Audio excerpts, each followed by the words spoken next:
Assalamualaikum warahmatullahi wabarakatuh. Sampurasun dulur-dulur pembelajar semuanya. Pada kesempatan kali ini kita akan sama-sama belajar bagaimana cara lapor SPT tahunan ya.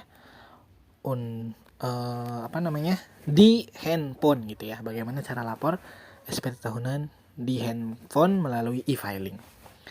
Tapi sebelumnya dulur-dulur jangan lupa untuk like, comment, share dan juga subscribe channel Dulur Pembelajar untuk mendukung channel Dulur Pembelajar. Dan kami juga menyediakan fitur Super Thanks yang bisa dulur-dulur akses untuk dulur-dulur yang juga ingin mendukung dalam bentuk rupiah ya.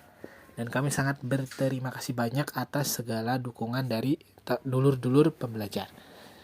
Baik, langsung saja untuk lapor SPT tahunan e-filing melalui handphone. Dulur-dulur tinggal menuju ke website djponline.pajak.go.id. Silakan login menggunakan NIK atau NPWP, kemudian kata sandi dan kode keamanan. Jika sudah, kita klik login. Nah, setelah klik login, dulur-dulur akan diarahkan ke menu informasi. Nah, untuk laporan, dulur-dulur silahkan klik loop 3 ya. Di pojok kanan, tuh, kemudian klik lapor. Nah, kemudian scroll ke bawah. Silakan klik gambar e-filing atau e-filing ini ya. Setelah itu, dulur-dulur klik buat SPT. Nah, setelah itu akan muncul pertanyaan. Silakan dijawab satu persatu. Apakah Anda menjalankan usaha atau pekerjaan bebas? Ini usaha ya. Kalau misalkan kita bekerja, tidak usaha ya kita klik tidak. Apakah Anda menjalankan seorang suami atau istri yang menjalankan kewajiban pajak terpisah atau pisah harta? Ini jika ada perjanjian pisah harta ya. Kalau tidak, kita klik tidak. Apakah penghasilan bruto yang Anda peroleh selama setahun kurang dari 60 juta rupiah? Ini kalau penghasilan setahunnya kurang, kita klik iya. Kalau lebih, kita klik tidak. Nah, misalkan ini kita klik iya, akan muncul SPT 1770 SS. Kita klik yang warna kuning ini ya. Nah, setelah itu akan mengarah ke isi data formulir ya. Di isi data formulir ini, kita pilih tahun pajak yang mau kita laporkan. Nah, jadi prinsip pelaporan itu, kita melaporkan tahun pajak yang sudah berlalu ya. Misalkan sekarang di tahun 2023. Nah, berarti kita melaporkan pajak yang tahun 2022 gitu. Nah, kemudian ini status SPT. Kalau dulu belum pernah lapor sama sekali, tinggal klik normal ya status SPT-nya. Nah, kalau yang normal ternyata sudah dilaporkan, kemudian dulur-dulur mau mengedit lagi, ada kesalahan, kita klik pembetulan ke-1. Kalau pembetulan ke-1 juga sudah dilaporkan, masih ada kesalahan juga, dilaporkan ulang dengan klik pembetulan ke-2. Dan seterusnya ya. Nah, tadi saya ulangi untuk yang belum pernah lapor, kita status SPT-nya normal, pembetulan ke-0 ya. Nah, ini disesuaikan.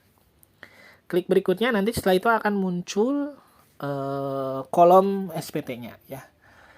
Dimulai dari pajak penghasilan. Nah, ini penghasilan dulur-dulur selama setahun ya.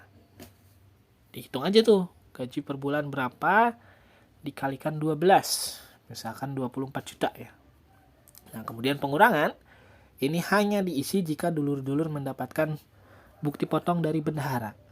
Kalau misalkan tidak mendapatkan bukti potong, klik 0 aja gitu ya. Nah, kemudian PTKP. Nah, ini PTKP disesuaikan dengan status dulur-dulur. TK 0 yang paling atas ya, tidak kawin dan tidak ada tanggungan. Ini kondisi ketika dulur-dulur belum menikah dan belum ada tanggungan. Nah, TK 1 berarti belum menikah tapi sudah ada tanggungan. Kalau K itu sudah menikah, K0 berarti belum ada tanggungan, menikah dan belum ada tanggungan. K1 itu menikah dan tanggungannya 1 orang. Nah, tanggungan itu dihitung selain diri kita. Nah, misalkan sudah maksudnya selain diri kita dan istri ya. Istri itu mengikuti ke K.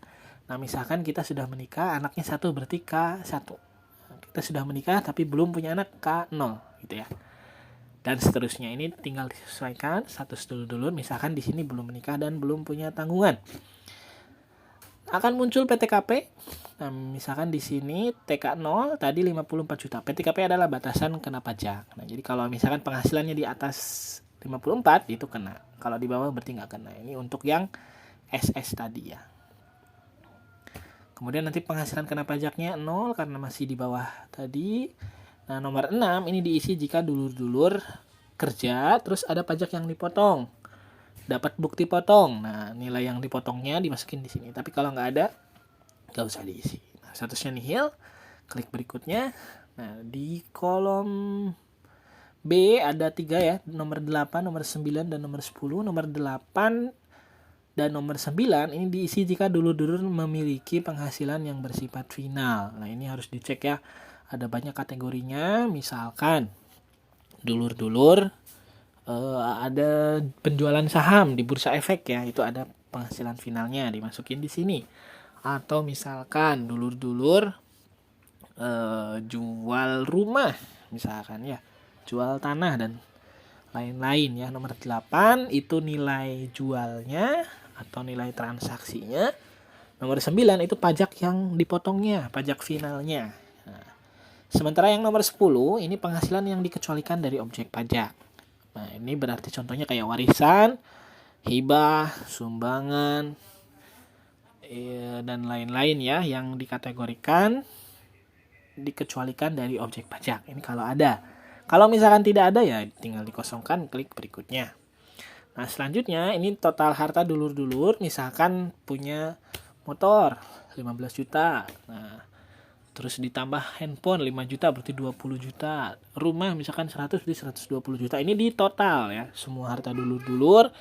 Misal ini saya kasih contoh 120 juta misalkan ya. Nah, ini setelah di total nilai asetnya 120 juta. Jumlah kewajiban. Nah, ini kewajiban, ini maksudnya utang. Kalau misalkan utang dulur-dulur tidak ada, klik 0. Kalau misalkan ada hutang, ya sisa hutangnya per 31 Desember tahun pajak ya. Ini yang kita laporkan 2022, berarti sisa saldo utang 31 Desember 2022 berapa? Kalau ada silakan ditulis, misalkan saya ada saldo di sini 6 juta rupiah. Kita tulis 6 juta. Kalau nggak ada klik 0 saja. Selanjutnya klik berikutnya. Nah, terakhir dulur akan ada pernyataan. Bisa dibaca ya untuk memastikan dan yang diisi sudah benar, lengkap, dan jelas. Dengan menyadari sepenuhnya akan segala akibatnya, termasuk sanksi-sanksi sesuai dengan ketentuan peraturan perundang-undangan yang berlaku, saya menyatakan bahwa apa yang telah saya beritahukan di atas adalah benar, lengkap, dan jelas. Nah, ini kalau sudah yakin benar, lengkap, dan jelas, klik setuju. Selanjutnya kita klik selanjutnya. Nah, setelah itu ini tinggal kita kirim saja, scroll ke bawah ada tulisan ambil kode verifikasi, klik tulisan di sininya, kirim ke email, klik OK. Nah, sukses.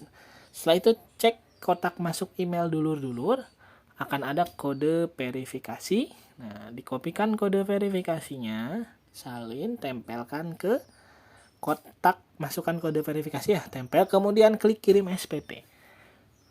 Setelah klik kirim SPT akan ada tulisan sukses dan bukti penerimaan elektronik atau bukti lapornya akan ada ke email kotak masuk dulur-dulur ya.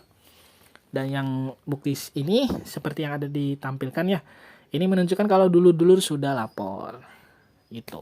Jadi itu untuk lapor SPT tahunan menggunakan e-filing di handphone. Dan mohon maaf bila ada kesalahan. Mudah-mudahan bermanfaat. Terima kasih. Assalamualaikum warahmatullahi wabarakatuh.